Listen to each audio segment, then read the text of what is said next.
Welcome to the Restaurant Help Podcast, a new resource for strategy and insights from some of the top minds in the restaurant business, all designed to help your business prepare for the future. This episode is brought to you by Tyson Foodservice.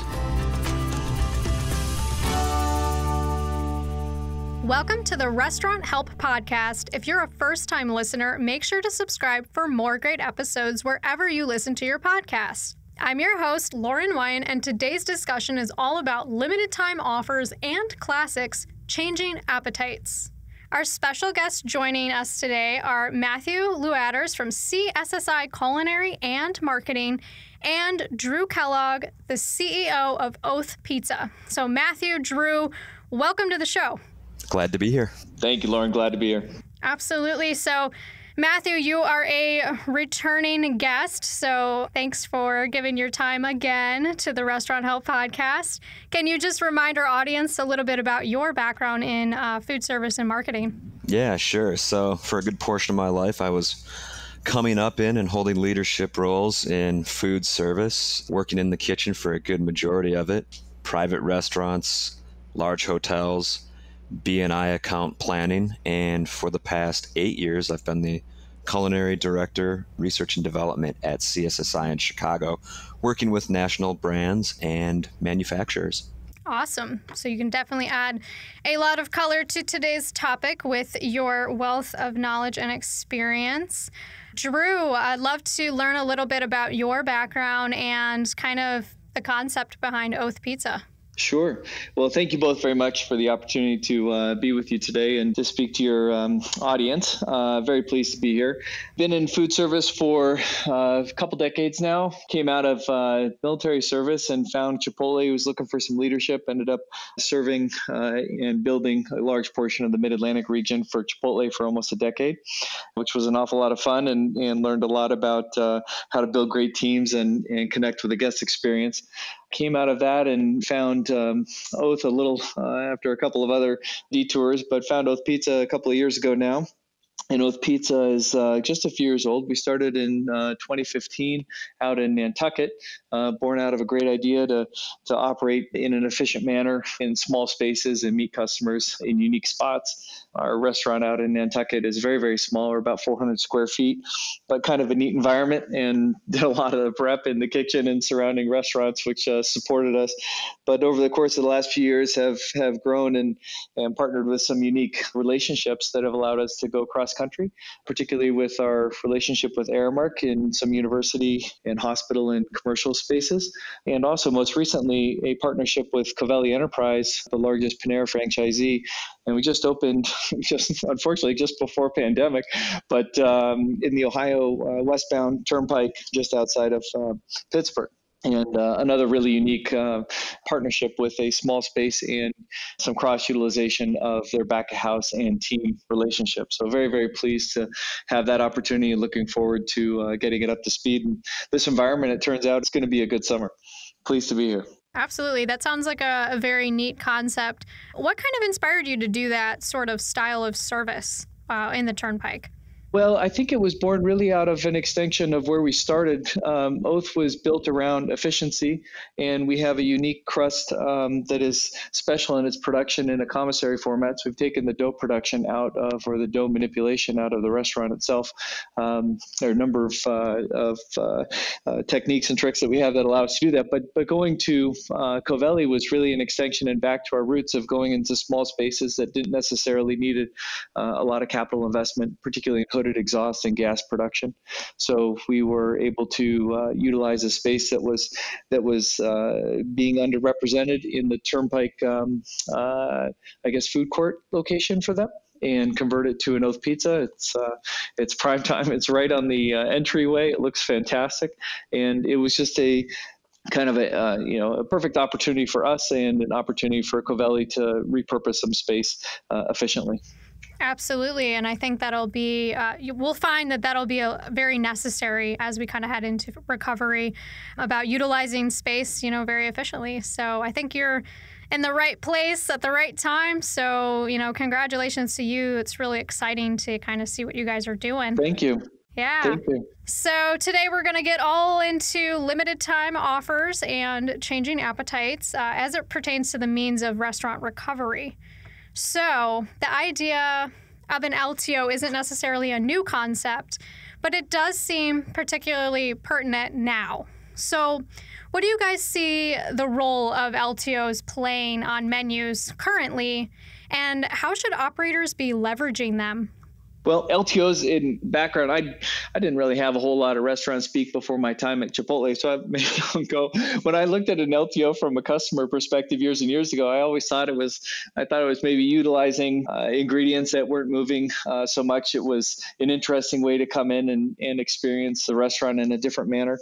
And I think as we get into this environment, and certainly over the years of being associated with talented operators, but LTOs are a great way for a restaurant to engage with their consumer and speak to them in a continuing manner. When you take a look at kind of standard menu mix and lots of reasons for why that is built, LTOs provide an opportunity to talk to the consumer in a way that they might not have in other times. And when we've got a consumer base that has largely been away from their favorite restaurants for a period of time, it's a great way to reintroduce, why we're here and who we're trying to serve and the message that we're trying to bring to them. Yeah, Drew, I think you nailed it. I love the communication piece.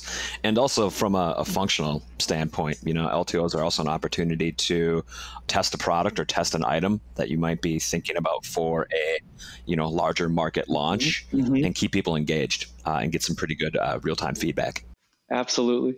The experimentation of just engaging with your favorite guests and welcoming them back and asking for, their feedback in the dining room and making them feel appreciated in their choice. These are challenging times and people are choosing carefully of where they're going and how they're spending their time and dollars. And to be able to have something to communicate over and rebond with the restaurant is super important.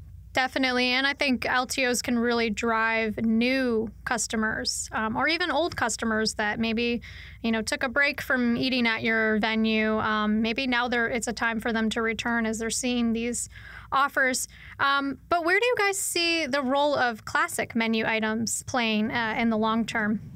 Classics are your restaurant's identity, right? That's what people come back to time and time again. And I think you have to be cognizant of the classics on your menu. When you're promoting an LTO and you have somebody coming into your establishment and say you do something very well, like say it's chicken wings, they know that they're going to get chicken wings and they're going to be happy with what they're spending on. So, if they're willing to take a risk on an LTO or an item that they haven't gotten before, you have to make sure that they're still going to come away satisfied, right? So the classics are really what drives that pocket spend.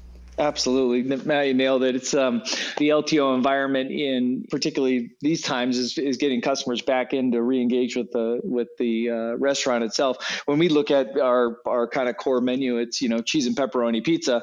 And we found some interesting ways to get those back out to the consumer in a format and take and bake kits and build your own pizzas and our care packages that we've been sending around the country. And, you could look at that almost as an LTO in the environment, but it's an opportunity for us to experiment, to find out what works, to build a business model around a new revenue channel, and to engage with the customers when they might not be able to be in our restaurants. We found some interesting success with that over the last handful of weeks as we modeled that out and got it deployed. Actually, we're sending pizza from the East Coast all the way to the West Coast on dry ice and developed it in a very, very short period of time. So kind of, that's amazing. Got a little lucky with this one. Feeling very good about that. That's awesome. I like that. So we've been talking a lot about simplifying menus, and we even discussed it on a previous episode on the podcast, and it's a huge topic right now. So do you think that when operators are looking to simplify their menus, do you think that will really make them shy away from integrating these limited time offers? Oh, I hope not. Right. I think that the classic menu is the identity and the core of what brings somebody in. But the innovation in allowing the chefs and all the talented creators out there to express themselves and provide something new to the customer, it might come down in scale. It might not be, a whole menu of rotating items. It might just be a handful.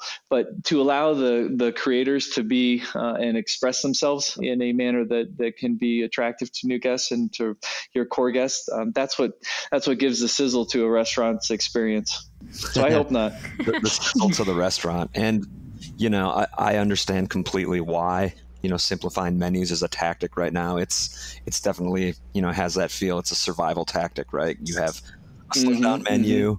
You can buy more product in bulk, menus of scale, so to speak. But you're absolutely right. You have to add that sizzle. You have to spice it up, and you have to have that reason to communicate why your brand is exciting with your core consumer and new consumers. Mm-hmm.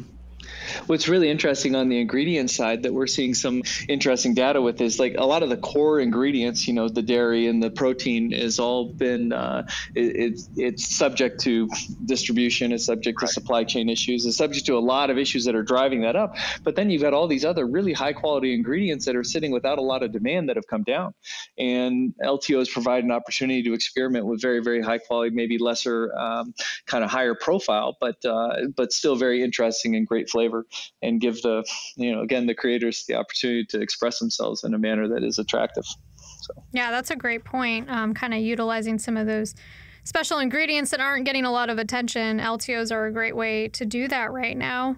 How do you guys think, what's the right formula, I should say, for balancing your classics, which are the identity of your brand, your restaurant, balancing those with these limited time offers? So kind of what's that formula? Well, in my experience, and again, this is from really not beyond oath, it's really Chipotle, and Chipotle was sort of tier one, marketing effort.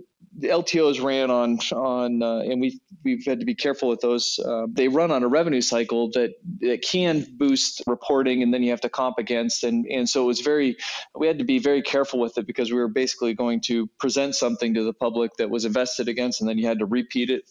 So it was a little bit trickier, but there's a schedule. It could be seasonal, perhaps a spring or a summer, fall. It could be rotating with the school season, a back to school special, or something along those lines.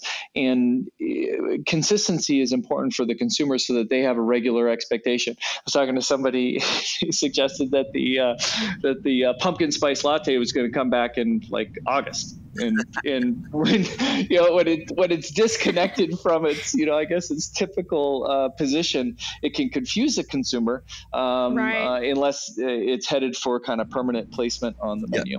Yeah, I think that's good. I like how you call that out there, the schedule. And I think the schedule is dictated by your brand and what your menu is built around. Is it sports? Is it family feeding after school?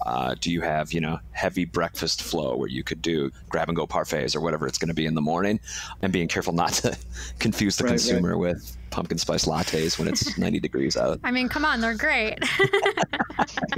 They are tasty, yes. They are maybe tasty. An iced version. Right. So yeah, it's a great one that you bring up. The pumpkin spice also makes me think of like the Shamrock Shake from McDonald's. I love that. I used to say, why isn't this available all year round? But of course that could get a little confusing. So how often should operators think about switching or changing those limited time offers, or should they just kind of stay with the same seasonal offerings every year? We found that when we've done the LTOs and some of the reasons changed behind, maybe we had some extra or opportunity to showcase a different ingredient. They find the interest level peaks in the early, I've kind of found it on a quarterly basis. It's interest in the first week, peaks in weeks, 2 through 5, 6, and then kind of trails off as you prepare for the next one.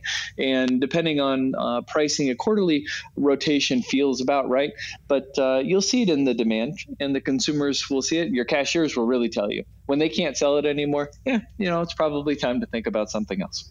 Definitely. I think that's perfect advice there. See kind of what the trend is with the consumer, and yeah, exactly. Like what week does this really taper off and become unpopular, I guess. So that's good advice. What is the role of a value-driven limited time offer? So maybe some of those meal bundling, 2 for $20s, kind of what's the role of that?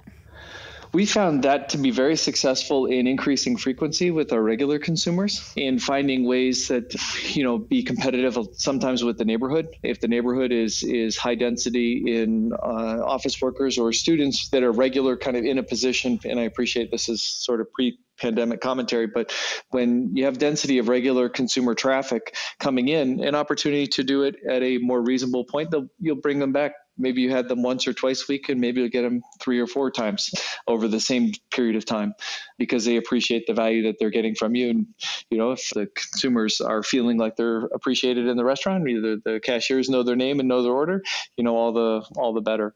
But the value pricing is really helpful from a leveling it out perspective from the consumer. Right. You have to be competitive, even in this market as everybody's looking at that portion of their pocket spend, what portion of my dollar is going to go towards dining out or eating out tonight, looking for something a little more frugal. And a lot of that can help drive loyalty as well. If your loyalty program can attach to some of those value elements, that can be very, very beneficial. We operate with Thanks program, and the Thanks program does a wonderful job of communicating with the consumer and letting them know where they are and feeling appreciated, and certainly through our voice at Oath. But versions of that are out there, and feeling appreciated from the consumer perspective is the most important thing.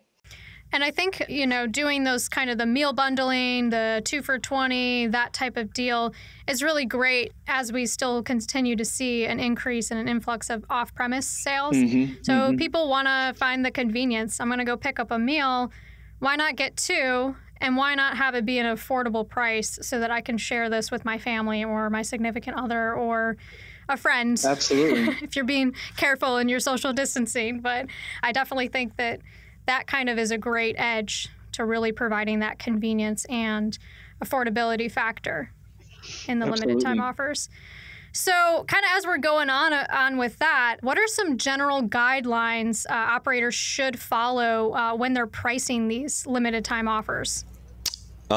I've found over the years, even in my days as an operator, that you can go, one of 2 ways. We talked about the value driven before, but if you're going to provide something that's premium, where you really want to create a buzz, either around a new ingredient or a really cool special cooking technique, something that's a little above what you normally charge for your core items can actually help you, bring in new fringe consumers that you might not otherwise get. There's a famous story of a $100 cheesesteak in Philadelphia that started as an LTO and made its way to be a permanent menu item. It's obviously quite extravagant, but consumers are coming just to seek it out, and they use it. It's an appetizer for their group at this point, and has made its way onto the local menu. So there's some innovation available at that premium level that can be attractive and kind of be an earmark or hallmark of what makes a restaurant experience special. Sure. And I think of when Arby's did their first venison sandwich, they were known as the roast beef. We have the meat. The venison was at a premium price, and they sold out. And it kind of spun that brand into a direction where we have all the meats and almost, help them build upon that identity. Absolutely.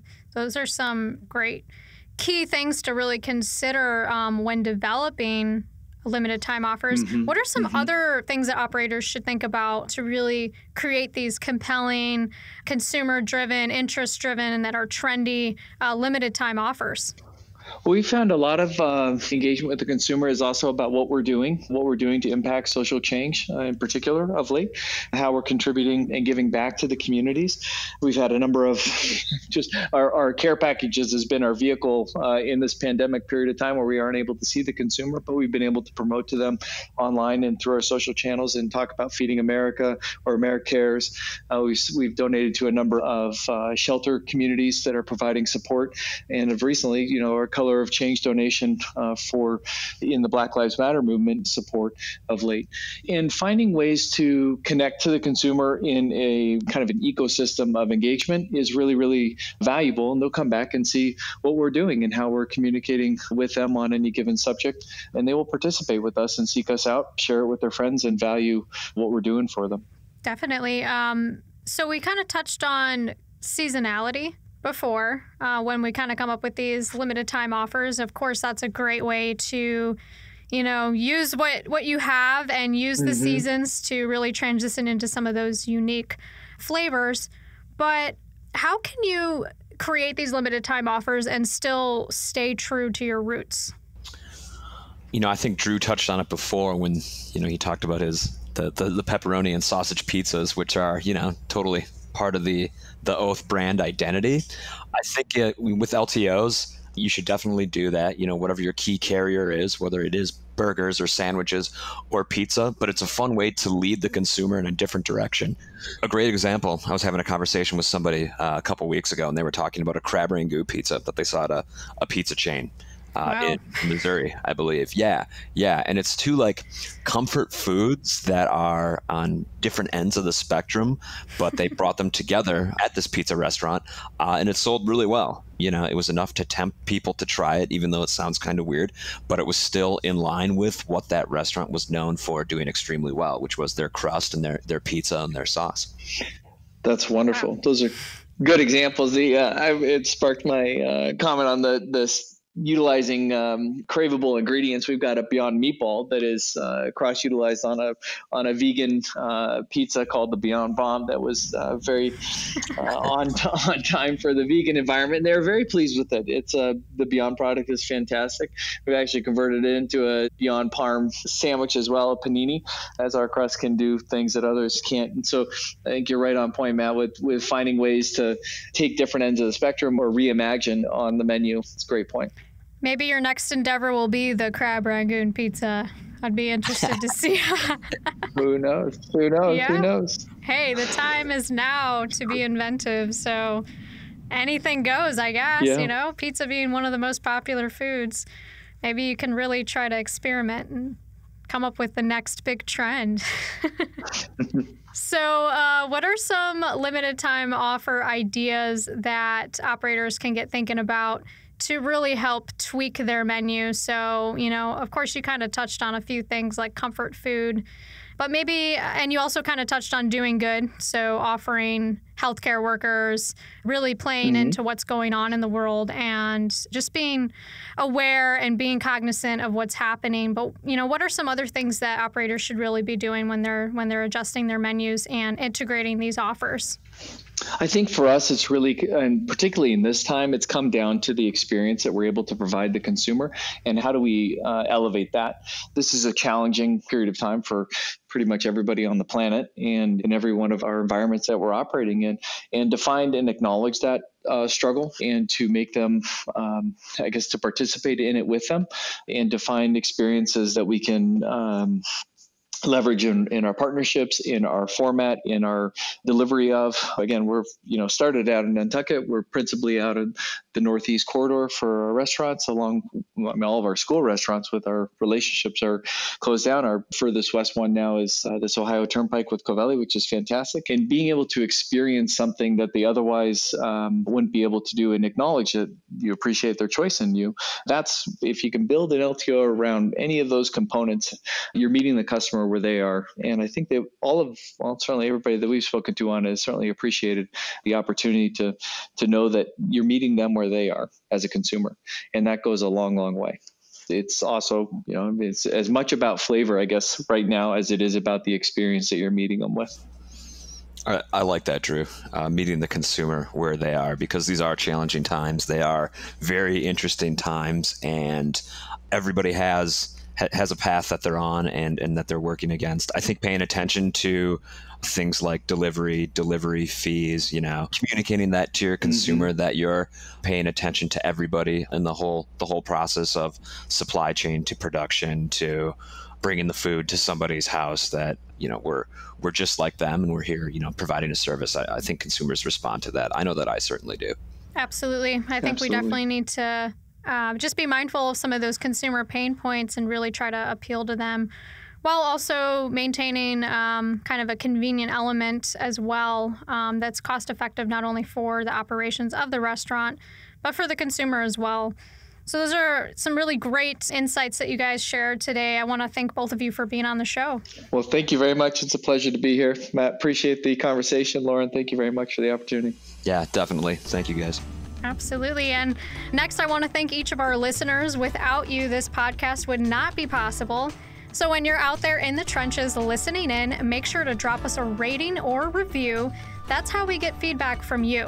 For more information, make sure to download the episode toolkit at myrestauranthelp.com. Also, please subscribe for more great content on Apple Podcasts, Spotify, or Google Podcast, and spread the word. That's it for today. We'll catch you next time right here on the Restaurant Help Podcast.